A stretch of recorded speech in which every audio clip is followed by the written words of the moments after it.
Okay, S&P joining the NASDAQ, making a new all-time high on the CPI data. Again, the CPI is ticking up. It's off of the lows. One number, the headline number, came in better than expected. The core came in as expected, but it's ticking higher. Market shrugging it off. Oh, the Fed's going to cut rates. All over social media, especially in crypto circles, they're addicted to Fed stimulus. And the percentage of the likelihood of a September cut rose from 90% to about 94% shortly after the CPI was released. The Dow was up 483 points, up just over 1%. The S&P was up just over 1%, up 72 points. NASDAQ was up 1.39%. The Russell was up almost 3%. And the VIX was down by 9%, went away there for a second, dropping 1.5 points, down 9.35%. The narrative is that the Fed now has a green light to cut rates. Stock market's at new highs. Bitcoin just recently made a new high. Gold, not too long ago, made a new high. Saw weakness with the jobs report. Could have been manipulation, though. We've seen that over the last 2.5, 3 years here. On inflation, it ticked back down. So this just gives a green light for the Fed. Why does the Fed need to cut? Explain this to me. Why? What reason is there? The stock market's not crashing yet. And especially in the crypto community, they keep telling us, oh, we're going to have these cuts out of the Fed. They keep saying it every single meeting. I don't think we're going to get the Fed cuts until the Fed panics. At least that's the way it has happened in the past. To end the last two bull markets, 2000 top, the Fed didn't cut until they panicked.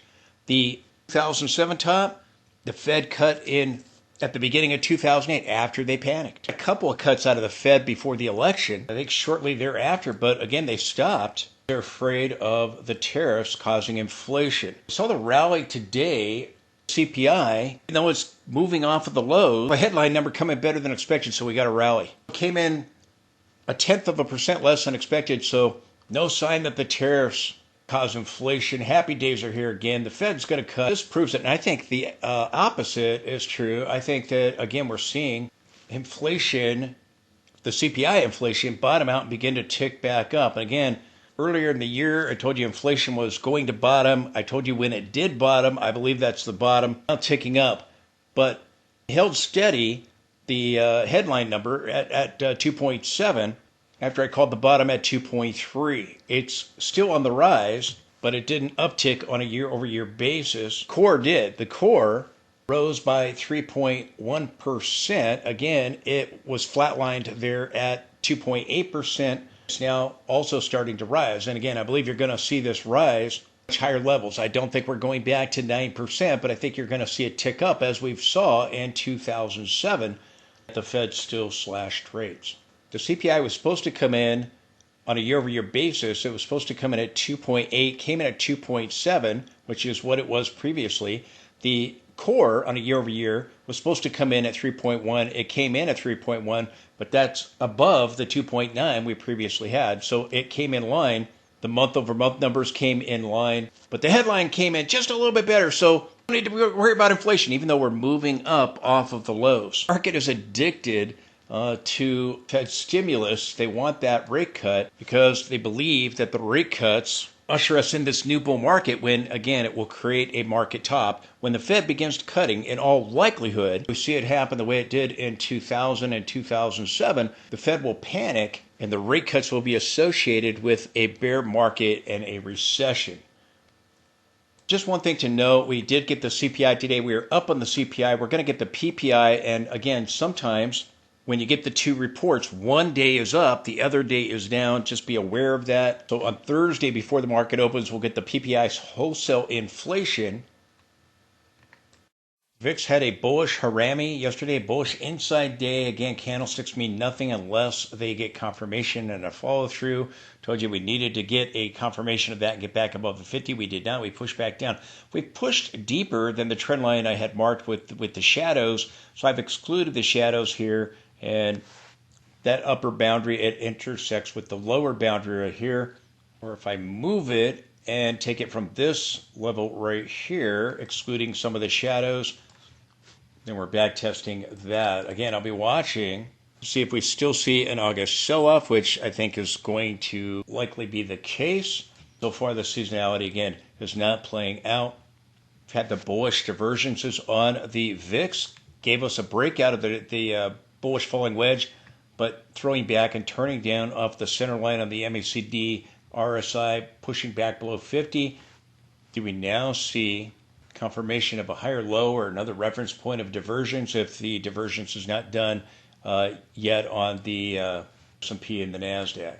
Signals, momentum signals turn back to bullish and trend signals back to bullish on Friday. They remained that way. We saw that happen on Thursday with the NASDAQ. I showed you those signals at the time. We had divergences. We needed a confirmation and follow through. We only got confirmation. There was no follow through to the bearish bell hold candlestick. Now we see signals turn back to bullish with as far as momentum, trend signals. And now you're forming another divergence on the RSI and on the Awesome Oscillator in the more recent price action. If the MACD turns up above the signal line, NASDAQ did today, that could complete another reference point on the MACD. You're likely going to see in the near future rejection at the upper Bollinger Band, completing the divergences on the RSI and on the Awesome Oscillator. When that happens, divergence, which should give us a bigger pullback because a divergence is a more powerful signal than just reaching an extreme, which we did on July 31st. So again, still looking for a move back towards the 50 or just beyond it, maybe something bigger towards our 200 period moving average or moving closer towards it. Once that correction's done, I think you'll move up towards 66 or 6700 on the S&P 500. Same thing for NASDAQ, but MACD did turn back up today above the signal line, so we have another reference point of a divergence. But again, I think you'll see a sell-off begin. You'll still see green bars when that starts in all likelihood. Once we get rejection off the upper Bollinger Band in the daily time frame, maybe at these resistance levels, and if the cloud flips back to red, then we can get the bigger corrective move. Again, on NASDAQ, I think the same thing. You're going to move towards the 50, overthrow it, or maybe get something bigger towards the 200. But these are the longer term moving averages that I'm looking at. Will eventually move back towards them as support. Bitcoin has moved back towards the 50 a couple of times, the bottom, having bigger corrections, short-term decoupling with the stock market. Likely see a bigger correction happen on the NASDAQ and the S&P 500.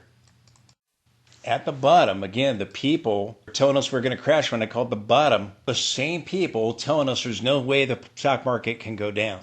Turn extremely bearish at bottoms, extremely bullish at tops. And because we saw signals begin to sell off, we saw them turn bearish and flip back to bullish, it lulls them into a false sense of security. Buy the dip, buy the dip. And I don't think we see this right now. I do think we'll see that later, the coming months ahead, but I do think we'll get a bigger pullback. You're forming a divergence, which is setting up for a bigger pullback to slam into major resistance yet again. Right here, we saw signals turn back to bullish right here at when we were selling off sharply. We said, oh, it's over, it's over. And then we had this. I think you're likely going to see the trending signals and the momentum signals turn back to bearish. Right now, they're turned back to bullish. Oops, sorry about that. Back to bullish, telling us we're either going sideways or up. Major resistance up at these levels. Like I said, you could overthrow the resistance a little bit, but it's going to be hard to stay above it. Again, I expect that Trump will end up rattling markets with more news about tariffs, semiconductor tariffs, pharma tariffs. But I expect something is going to happen in order to allow that divergence to play out. We also have the PPI wholesale inflation on Thursday. Last time around, the CPI was up. The PPI was down. See if it ticks back up and tries to play catch up to the CPI. But I expect that Trump is probably going to say something regarding tariffs that will end up rattling markets.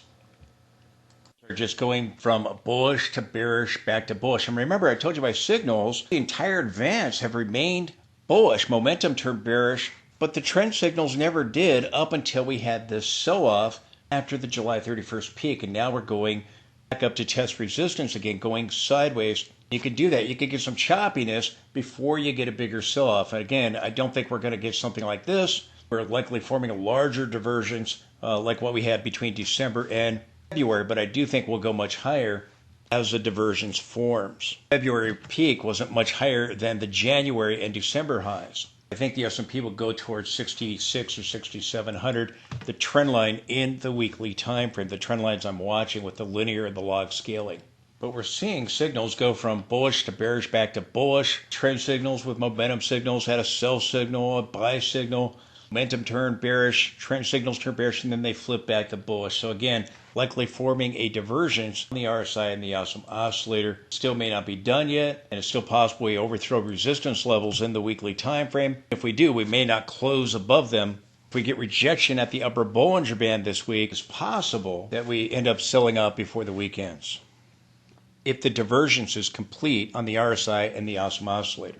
Yesterday, we did get a sell signal on S&P 500 here, very similar to the one that we got back in February, but we got it and we inched up a little bit higher, which is what we're doing right now, tagging that upper Bollinger Band. Again, as signals go back and forth from bullish to bearish back to bullish. We see something similar play out as we saw back over here. Again, I'm not expecting this kind of sell-off now. I do think that we'll pull back and we'll get that later. I think it'll be much worse than this 21% sell-off that we got right here. That's when I think the Fed will panic. Just worth noting, signals go from bearish to bullish, back and forth, getting a buy signal here for the short term, giving us a lower high or a higher high with the divergence. Now we're getting a sell signal. Interesting. What I'm saying is, do we have something, if we get rejection at the upper Bollinger Band here, do we have something like what we had over here, where we got a signal ahead of the tagging of that upper Bollinger Band, but then we got rejection a few days later, just a few points higher. So something worth paying attention to. So you can see on my signals again, which began to turn bullish on Friday, others on a Monday, but again, back and forth, sell signal, bullish signal, momentum, bullish and bearish, and back to bullish with the line there. Does this create a bearish divergence that ends up giving us a bigger sell-off? The divergence be developing in that we get a more powerful sell-off than what we've seen so far through the advance.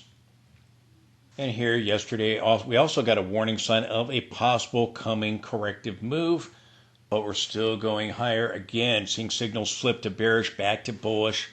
We had a similar warning sign there as we slammed into major resistance with the bearish belt hold candlestick, but there was no follow-through, only a confirmation bar.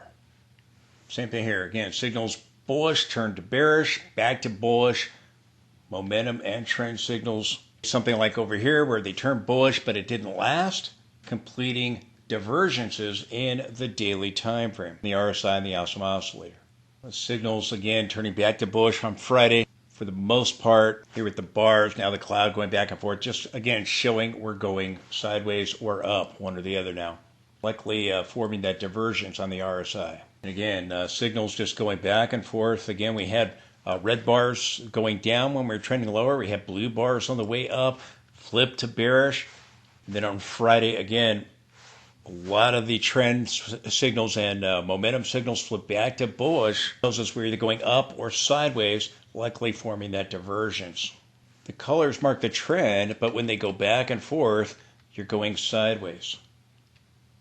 Just back and forth from bullish to bearish, back to bullish. Chart here for a second is what I can tell you is that this rally is likely going to fail. Had the cloud flip here, and as we did, the ribbon turned bearish. The cloud has slipped back to bullish, but the ribbon is still bearish, still has a sell signal, like what we had back over here, like what we had back over here in December. So the rally is likely going to end up failing because the sell signal is still present. Looking at the bigger trend. Swing trend signals turning back to bullish, but the signal here telling us there's still a very good chance that the rally will end up failing. Divergences that we had that gave us a sell-off yesterday, and we ended up down. I'm going to chart at the 200 period. Told you again, the divergences in the intraday time frame can be very short-lived. Sometimes they lead to reversals, other times just smaller pullbacks. Each one of these divergences, again, a smaller pullback, got a bigger pullback here, but again, we bounced off the 200 period. Here's the rally gapping higher with the CPI data, and then we rallied throughout the session. Now we've got another divergence here in the 5-minute time frame. We slam back into resistance in the daily and the weekly time frame. 15-minute time frame, we had these divergences give us a sell-off. We rebounded back up.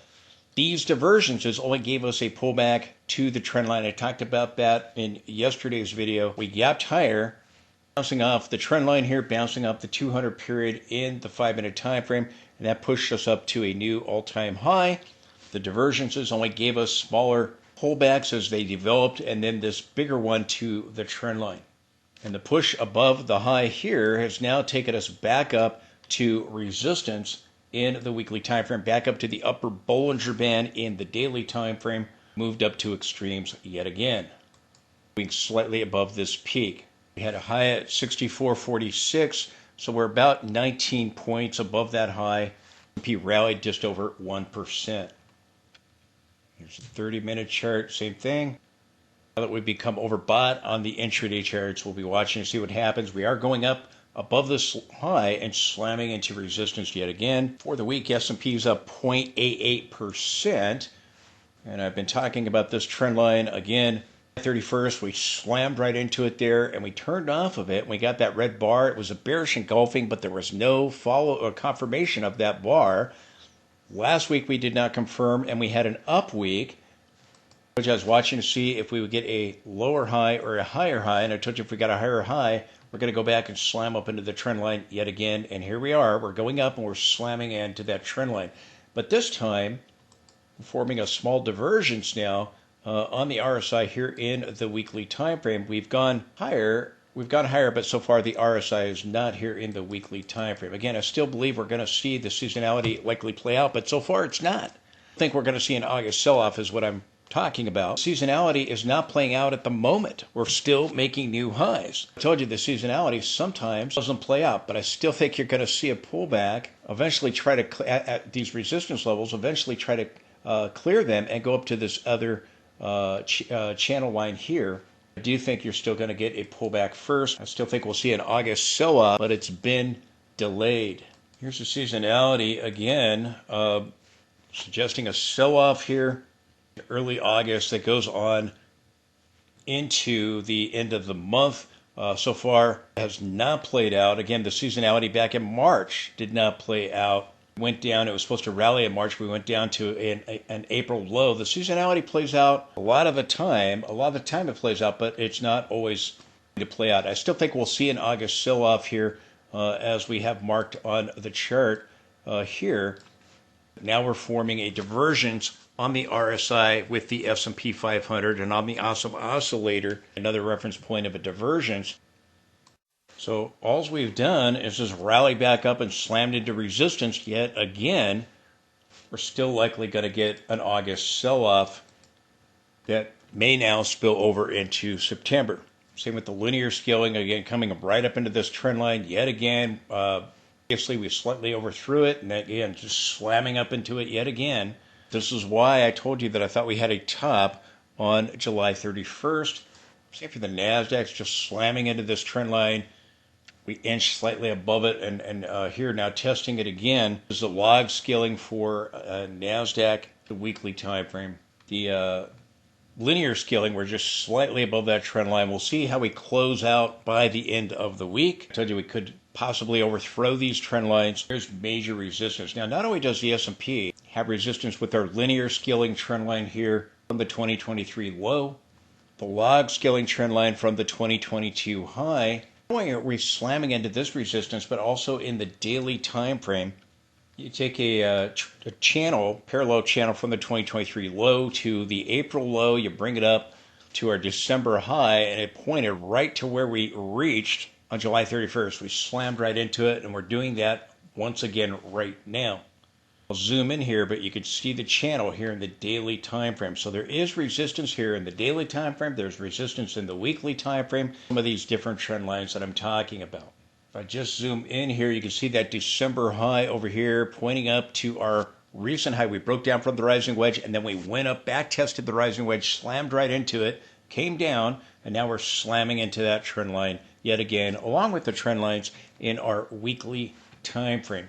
Again, we are slamming into major resistance, and as we're doing that, we're reaching extremes on the RSI with forming a negative divergence in the daily time frame. Try to clear the resistance levels in the weekly and the daily time frame. You do have this upper channel line, but we're at the upper Bollinger Band. We're at these resistance levels. If we get rejection there and end up dropping back below our previous high and break this trend line, and the rally could be short-lived or go higher, end up getting some kind of topping tail, but by the end of the week, close at or below those trend lines in the weekly time frame. We do end up overthrowing them. Nvidia's got negative divergence and got a doji cross, could mark a turn. This is hovering near major resistance of the weekly time frame, overthrowing this trend line, but we're right at that trend line in the weekly time frame. But as we're forming these divergences under that trend line in the weekly time frame, we're getting these dojis. We had one today, we had one yesterday. We were getting candles of indecision here, moving slightly higher, but forming a divergence. On Nvidia here in the daily time frame, it was up 0.60% today, getting this doji in the daily time frame, resting on the 10 period at the low. If the MACD curls up, we could see that upper channel line reached. On the intraday chart right here, we're pushing higher, but yet the RSI is making a lower high, so we are forming a divergence. Previously, we reached an extreme there at 77, slamming into the major resistance in the weekly and the daily time frame. We're now forming a divergence at extremes. Over here at the bottom, we didn't have a divergence, we just reached extremes. The 10 period was about to cross below the 20 period moving average. It was prevented with this divergence setting up. This divergence, if we drop below those moving averages, below the momentum cloud, then see the divergence play out. We are back up to extremes. Again, I told you that last Thursday, the NASDAQ signals turned back to bullish, gone slightly higher. We were watching to see if the S&P would join it. A lower high, sometimes they do diverge at tops and bottoms, as I've talked about. But I told you over here, I thought we topped because of the resistance levels that we were hitting. We got a back test here. We had a bearish bell hold candlestick. It got confirmed, but there was no follow through. I told you the risk was that we join the NASDAQ and still form a divergence. We have a divergence on the RSI and the awesome oscillator with both the NASDAQ and the S&P 500.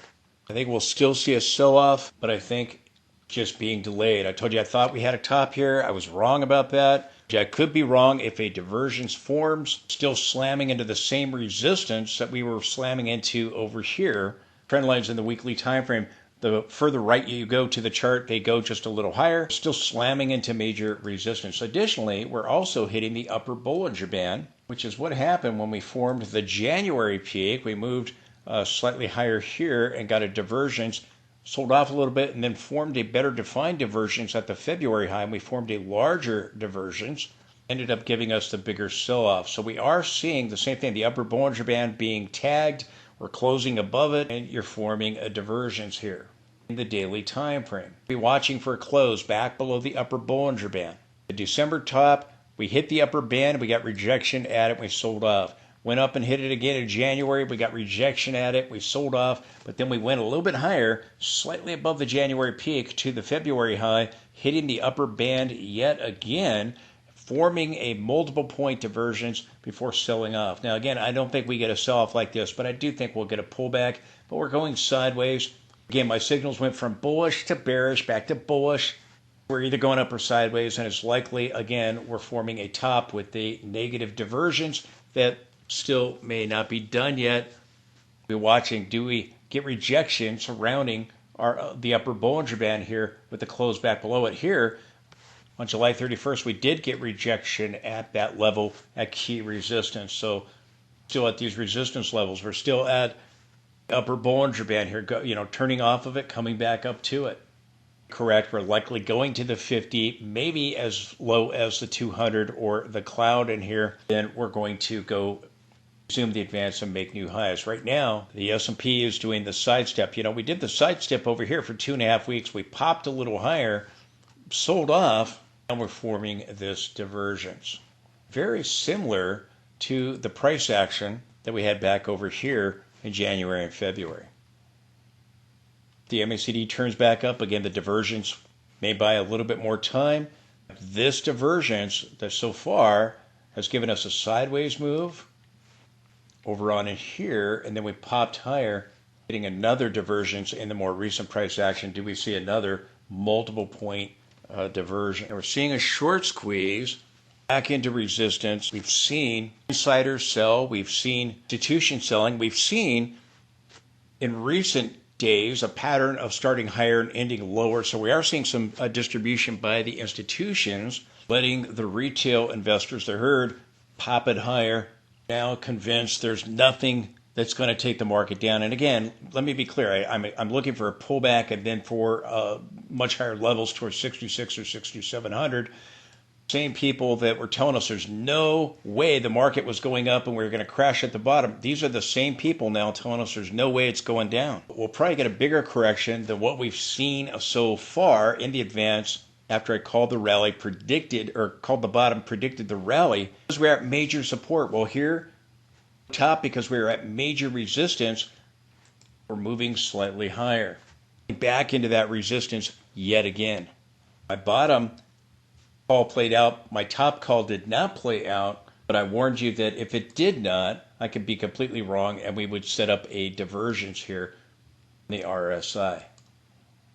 NASDAQ had some divergences that only gave us a pullback to the cloud of support, still forming multiple point divergences here. NASDAQ's gone a little bit above this high right here, pull back, drop back below it, and now we're back above it, gapping higher with the CPI, as Nvidia's got multiple point negative diversions in the daily time frame on the RSI setting up. The whole idea of a short squeeze, the whole idea of the rally is to lull the herd into a false sense of security right before we get a rug pull. We're still going to get it. I think it's only going to be corrective, but right now we're in a short-term topping process. We saw the S&P join the NASDAQ. Again, it peaked over here previously. We moved above that high, also slamming into resistance on July 31st. And I told you if we did see that happen, that I would be wrong about that being a peak. We'll slam into that resistance yet again. We're doing right now and really overthrowing on our log scaling.